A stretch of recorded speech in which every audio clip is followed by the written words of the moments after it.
देखो अब आपने करना है क्या है, इसके अंदर सिंपल सा काम करना है। अब बायनोमियल थ्योरम तो मैंने आपको पढ़ाया भाई, देखिए ये था बायनोमियल थ्योरम, ठीक है। अब बायनोमियल थ्योरम को अगर मैं फॉर एग्जांपल दोबारा से आपको बताऊं, सो बायनोमियल थ्योरम का मतलब था बाय यानी कि दो टर्म्स की कोई पावर एन होगी। तो ये बात मैं ऑलरेडी आपको एक्सप्लेन कर चुका हूँ कि अगर हम बात करते हैं a प्लस बी की होल पावर n की, तो ये बराबर होगा एन सी ज़ीरो ए की पावर n, और फिर क्या होता था b की पावर ज़ीरो, फिर क्या होता था एन सी वन ए की power n minus one B की पावर वन। आगे बढ़ते हैं एन सी टू ए की power n minus two B की पावर टू, प्लस आगे बढ़ते जाएंगे एक जनरल टर्म आएगी एन सी आर ए की power n minus R B की पावर आर।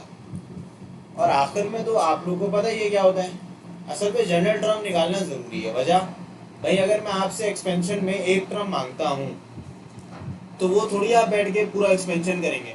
तो ये जो आपकी टर्म आई है इसको आप कहते हो जनरल टर्म। यानी कि सिंपल है कि अगर मैं जनरल टर्म के हवाले से बात करूँ, क्लास चलो भाई, हेलो अस्सलाम वालेकुम जी, तो चल भाई वाह वाह आ रहा है, निकल गया 2 मिनट में आ रहा है, ठीक है भाई। देखो जनरल टर्म की अगर मैं आपसे बात करूं, सो जनरल टर्म इसके अंदर किसके बराबर है। अच्छा, इसके अंदर एक और चीज समझनी की है, वो ये है कि पहली टर्म में आपका जो आर है वो 0 है, दूसरी टर्म में आर जो है वो 1 है, तीसरी टर्म में आर जो है वो 2 है। यानी कि आपके पास जो जनरल टर्म होगी वो होगी T R plus one equal to N C R A की पावर n माइनस आर और b की पावर, ये जनरल टर्म। अब यहाँ पे अगर आप इसको लिखें, ये आपकी जनरल टर्म कहलाती है। अच्छा, यहाँ पे असल में r से लिंक करना इसको जरूरी है। देखो जो टर्म है ना r उससे एक कम है, ये जो ये होता है ना इसको r बोलते हैं, इस चीज को नीचे जो लिखा हुआ ये 0 से स्टार्ट है, तभी 0 पे ये फर्स्ट टर्म है t1 बोलोगे, इसको इसको क्या बोलोगे t2 बोलोगे, फिर आगे t3 बोलोगे। तो टर्म एक ज़्यादा है आर एक कम है, तभी हम टी आर प्लस वन लिखते हैं। टी आर प्लस वन बराबर हो जाएगा एन सी आर ए की power N minus R B की पावर आर, ठीक है। तो आप जब इसको सॉल्व करेंगे जाहिर है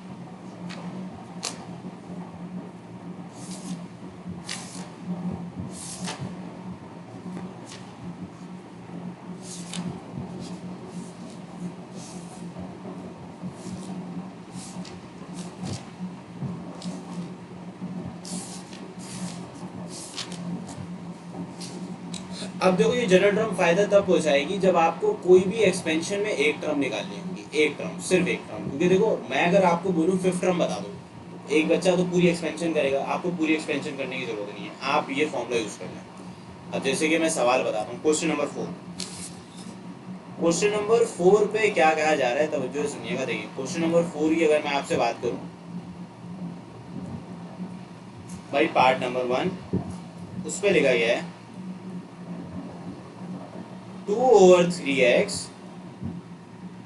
माइनस 3/2 होल पावर 10। भाई आपने यहाँ पे कैलकुलेट कर दी है 8th टर्म। अब अगर 8 टर्म है तो देखो सबसे पहले इसको कंपेयर करोगे, कंपेयरिंग विद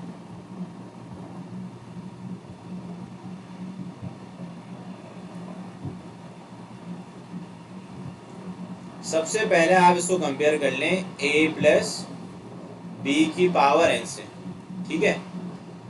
तो यहाँ पे जब आप इसको कंपेयर करेंगे a प्लस बी की पावर n से, देयरफॉर आपके पास जो a है वो बराबर हो जाएगा 2/3x के, b किसके बराबर हो जाएगा बताएं, माइनस 3/2 के, n किसके बराबर हो जाएगा 10 के।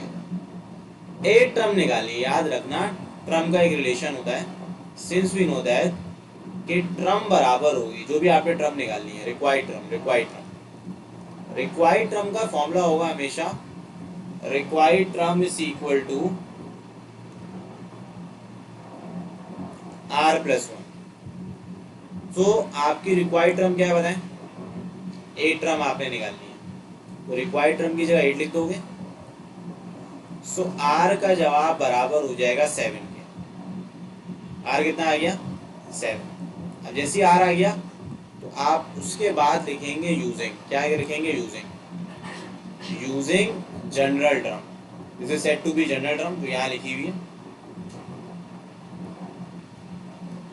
भाई। जनरल टर्म आप जब लिखेंगे, सिंस वी नो दैट कि TR+1 बराबर है NCR A की पावर n-R B की पावर R। n की जगह लिखोगे 10, R की जगह लिखोगे 7। A बराबर है 2/3x होल पावर 10-7। B बराबर है -3/2 होल पावर 7। 10C7 आप कैलकुलेटर से निकाल लें, कितना आ रहा है देखिए? 120। चेक करो यार,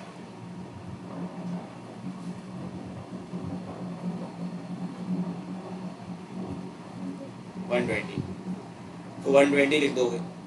असल में ये देखो, यहाँ लिख दोगे T7+1। T7+1 कितना होता है? T8। अब यहाँ देखो 2 की पावर 10-7 लिखी हुई है, सो 2 की पावर 4 किसके इक्वल होता है? यहाँ पे लिख दो 2 की पावर 4 विच इज 16। सारा काम कैलकुलेटर से करना। 3 की पावर 4 क्या होता है? 81 होता है। और सिमिलरली ये हो जाएगा x की पावर वॉट, 10-7 हो गया 3, -3 की पावर 7 कितना होता है बताओ?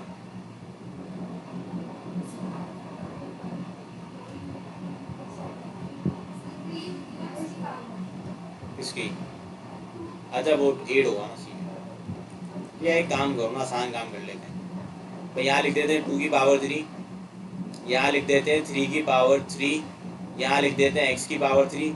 इस पूरे को डायरेक्ट कैलकुलेटर में पुट कर दो, सारे नंबर्स को कैलकुलेटर में पुट कर दो, एक जवाब आ रहा होगा वो बता दो। यानी कि 120 मल्टीप्लाई बाय 2 की पावर 3 मल्टीप्लाई बाय -3 की पावर 7, नेगेटिव तो आएगा ही आएगा। ये कितना है बताओ? एक फ्रैक्शन आ रहा होगा, फ्रैक्शन बता दो।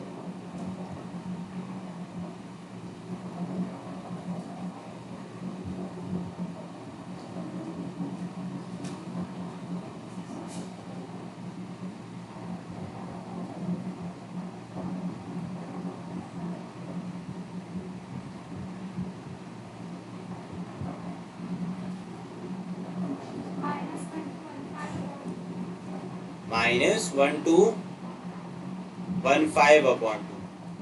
So this is your required 8 term। ये आपकी रिक्वायर्ड 8 टर्म हो जाएगी। ये मतलब इस तरीके से आप लोग जो है कोई भी टर्म निकाल सकते हैं। अगर मैं आपसे बात करूँ एक्सरसाइज 7.2, मतलब ये इस तरीके के क्वेश्चन हैं जो कि आप लोग कैलकुलेट करके बता सकते हैं। तो मैं देखूँ जरा सही कैलकुलेट हुआ है नहीं हुआ। ठीक है, सही है। अब देखो इसी के बाद डिस्कस करते हैं एक और पार्ट नंबर 2। फिर एक पार्ट आप लोग भी अटेम्प्ट कर लीजिएगा भाई। पार्ट नंबर 2 जो है वो लिखा हुआ है 1 - half of the A square whole power क्या लिखी हुई है बताओ? 14। लेकिन कैलकुलेटर हाथ में रखना, कैलकुलेटर का ज़्यादा इस्तेमाल करना है इसके अंदर। न्यू बुक में क्या है बताओ? हाँ बताओ। A/B की होल पावर 8। अब देखो, अब आप कंपेयर करोगे, देखो इसके अंदर भी सेम वर्किंग करनी है। अब आप कंपेयर करोगे, कंपेयरिंग विद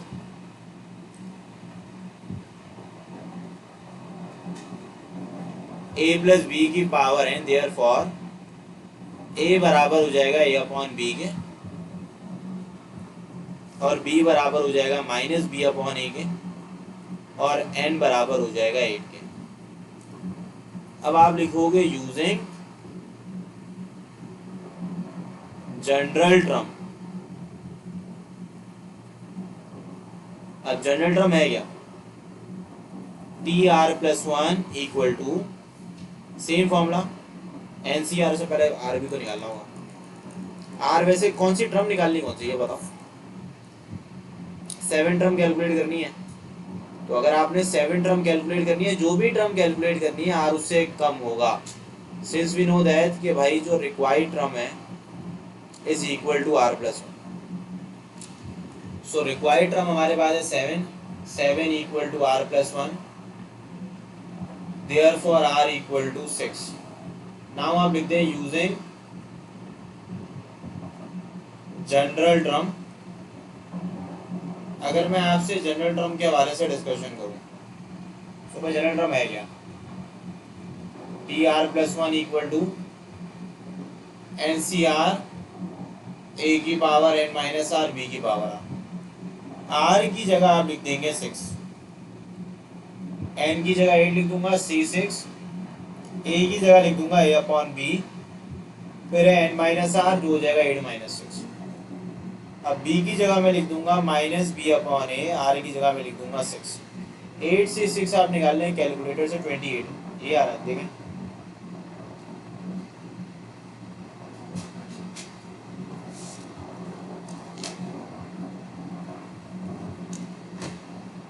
कितना आ रहा है, 28 आ रहा है। अब भाई बहुत सिंपल है, ये हो जाएगी ए की पावर 2 बी की पावर 2 इंटू बी की पावर 6 और ए की पावर 6। अब जब आप इसको सॉल्व करेंगे फर्दर, सो ये हो जाएगा B4 upon A4। So this is your required 7 term, ये आपकी रिक्वायर्ड 7 टर्म हो जाएगी। तो देखो जनरल टर्म का फायदा तो हुआ, आसान भी है, कंपैरेटिवली एक्सपेंशन से ज़्यादा आसान। ए बी पहली वैल्यू है, दूसरी वैल्यू बी है, जो भी टर्म आपने निकालनी है वो आपका आर उससे कम होगा, फिर आपने वैल्यू पुट करनी है, सारा काम कैलकुलेटर का। तो ये मैंने आपको पार्ट 1 और 2 बताया, अब आप मुझे पार्ट 3 करके दिखाएं।